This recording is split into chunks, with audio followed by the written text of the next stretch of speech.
નવસારીના વિરાવળ ગામ પાસે પૂર્ણા નદીના ટાઇડલ ડેમ નજીક જમીન ધોવાણનો મામલો સામે આવ્યો હતો। વકરતા વિવાદ વચ્ચે ડ્રેનેજ વિભાગના એક્ઝિક્યુટિવ ઇજનેરનું નિવેદન સામે આવ્યું છે। માત્ર ગૌચરની જમીનમાં ધોવાણ થયાનો ઇજનેરનો દાવો છે। ખાનગી જમીનમાં 40 ફૂટથી વધુનું ધોવાણ થયાનો ગ્રામજનોનો આરોપ છે। 120 કરોડ રૂપિયાના ખર્ચે બનેલા ટાઇડલ ડેમના પાણીનું વહેણ ફરી વળતા ધોવાણ થયું છે। તો ડેમ નજીક ધોવાણ થતાં જ વિરાવળ સ્મશાન ભૂમિને પણ નુકસાનની ભીતિ। આજુબાજુના ખેતરના ખેડૂતોના આંબાના કલમો પણ ધોવાઈ જતા આક્રોશ ફેલાયો છે। ખાનગી જમીનનું ધોવાણ થયાના આક્ષેપ સાથે ખેડૂતો હવે આંદોલનના મૂડમાં છે। ડ્રેનેજના અધિકારીઓ અને કોન્ટ્રાક્ટરની બેદરકારીથી ધોવાણ થયાનો આક્ષેપ। સત્વરે સમારકામ હાથ ધરાશે તેવો એક્ઝિક્યુટિવ ઇજનેરે દાવો કર્યો। જ્યાંથી આપણે 30-40 મીટરનો જે પોર્શન જે છે તે એપ્રોચ રોડ માટે રાખેલો પૂર્ણા ડેમની કામગીરી માટે, તો ત્યાં પથ્થરનું પિચિંગ નહીં કરેલું, માટી પાળો હતો, એટલે ત્યાંથી ઓવરટોપ થવાના કારણે રેતીનું ત્યાં ઇરોઝન થયેલું છે। કેટલી જમીનોનું ધોવાણ થયું છે? હાલ તો ત્યાં પાણી જે ભરેલું છે તે ગૌચરની જમીન છે। હાલ કોઈ ખાનગી જમીનમાં હાલ તો કોઈ ધોવાણ સવાર સુધી જણાયેલ નથી। સમગ્ર ઘટનાની વાત કરીએ તો નવસારીમાં પૂર્ણા નદીમાં આવેલા પૂર બાદ 4 વર્ષથી ચાલતા 120 કરોડના ખર્ચે નિર્માણાધીન ટાઇડલ ડેમ નજીક નદીનું વહેણ અચાનક બદલાઈ ગયું છે અને વહેણ બદલાવાના કારણે કસ્બા અને વિરાવળ ગામના ખેડૂતોની જમીનનું મોટા પાયે ધોવાણ થઈ રહ્યું છે, જેને લઈને સ્થાનિક લોકો અને ખેડૂતોમાં તંત્ર સામે ભારે આક્રોશ ફેલાયો છે। ડેમની બાજુમાં બનેલા પાડામાંથી ધોવાણ થઈને ખાનગી જમીનોનું 40 ફૂટ જેટલું ધોવાણ થઈ ચૂક્યું છે, જેને લઈને વેરાવળ અને કસ્બા ગામના લોકો બેફર્યા છે। પરિસ્થિતિની સમીક્ષા કરવા માટે સ્થળ પર પહોંચેલા ટાઇડલ ડેમના કર્મચારીઓને રોષે ભરાયેલા ખેડૂતોએ આડે હાથ લીધા હતા।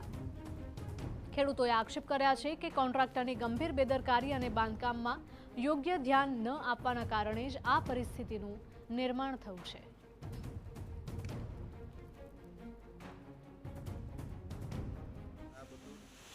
નવસારી શહેર નજીકથી વહેતી પૂર્ણા નદીનું વહેણ બદલાઈ જતા લોકોમાં આક્રોશની લાગણી વ્યાપી છે। આજુબાજુની જમીનોમાં ધોવાણની શરૂઆત થવાના કારણે લોકો આક્રોશ વ્યક્ત કરી રહ્યા છે। મારી પાછળ હું તમને દ્રશ્યો બતાવવાની કોશિશ કરીશ। આજે દ્રશ્યો દેખાઈ રહ્યા છે એ પૂર્ણા નદી છે। પૂર્ણા નદી પર ટાઇડલ ડેમ બનાવવાની શરૂઆત કરવામાં આવી છે। 2022માં એનું જે ખાતમુહૂર્ત કરવામાં આવ્યું હતું અને ખાતમુહૂર્તને પગલે હવે 2025માં એની સમયાવધિ પૂર્ણ થઈ છે, પરંતુ હજુ ટાઇડલ ડેમ પૂર્ણ થઈ શક્યો નથી। સમગ્ર નદી કિનારે જે રીતે પથ્થરની જે કંઈક વોલ બનાવવાની તે બનાવી ન હોવાના કારણે આ પ્રકારની ઘટના ઘટી છે અને જેને લઈને લોકોની જે કંઈક જમીન છે એનું ધોવાણ થઈ રહ્યું છે। આજે દ્રશ્યો દેખાઈ રહ્યા છે પૂર્ણા નદી છે। પૂર્ણા નદી એ ગંભીર સ્વરૂપ ધારણ કરતી હોય છે। દર વર્ષે આ પ્રકારના દ્રશ્યો નિર્માણ થતા હોય છે, જેને પગલે આજે કંઈક ધોવાણ થયું છે એને લઈને લોકોમાં આક્રોશની લાગણી આપી છે। ગામના લોકો છે જેમનું ધોવાણ થયું છે એમની સાથે વાત કરીશું। રાજભાઈ, કેવા પ્રકારનું ધોવાણ થયું છે, શું સ્થિતિ? જ્યારે આ ડેમ બનવાની શરૂઆત થઈ અને જે આ પારો બનાવ્યો છે એ એકચ્યુઅલી પારો તૂટી ગયો છે। પારો તૂટીને ડાયરેક્ટ ડેમની જગ્યા રહી ગયો અને વહેણ નદી આ બાજુમાંથી ચાલુ થઈ ગયું, જેના લીધે અમારે જમીનનું ધોવાણ ચાલુ થઈ ગયું છે। ભારે નુકસાન પણ થયું છે, પણ અમારી કલેક્ટરશ્રી સાથે કાલે વાત થઈ છે।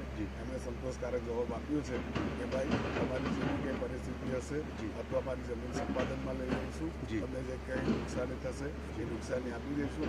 એટલા માટે અમે હવે પછી આગળની કાર્યવાહી એમને કામ કરવાની મંજૂરી આપી દીધી છે અને હવે અમને શાંતિ છે થોડી કે એમણે બાહેધરી આપી છે કે અમે જોઈ દઈશું। તમારી જમીનમાં કેટલું ધોવાણ થયું છે, શું સ્થિતિ છે? જમીનમાંથી 2 થી 3 વીઘા જેટલી જમીન અમારી ધોવાણમાં ગઈ છે। શેરડીનો પાક કર્યો છે, શેરડીનો પાક બી થોડો ધોવાઈ ગયો છે અને અમારે જે જમીન છે ડેમને ટચમાં જ આવે છે અને અમને વારંવાર અમે રજૂઆત બી કરી હતી કે તમે આ લેવલ કરો છો એ બધું બરાબર વ્યવસ્થિત કરો કે જેમને નુકસાન નહીં થાય એ રીતના અમે રજૂઆત કરી હતી। હવે તો બી કંઈ વાંધો નહીં, જે થયું તે હવે થયું છે, પણ અમે કલેક્ટર સાહેબશ્રીને કાલે નિવેદન કર્યું છે કે અમને જેમ બને તેમ જલ્દીથી રાહત કરી આપે કે જે આ પાણી બંધ થાય અને આગળથી જે રીતના રસ્તો થાય એ રીતના તમે અમને કરી આપો એવી અમે બાંહેધરી અમને પાસે માંગીએ છીએ। ઓકે, ખાસ કરીને કેવું નુકસાન થઈ શકે એવી શક્યતાઓ છે આ ધોવાણના કારણે પહેલે તો આખો આ જે ડામર રોડ છે એ બધો ધોવાઈ ગયો અને આજુબાજુ જે 2-3 ખેતરવાળા છે જે લોકોના 2-3 વીઘા અંદર ચાલી ગયા।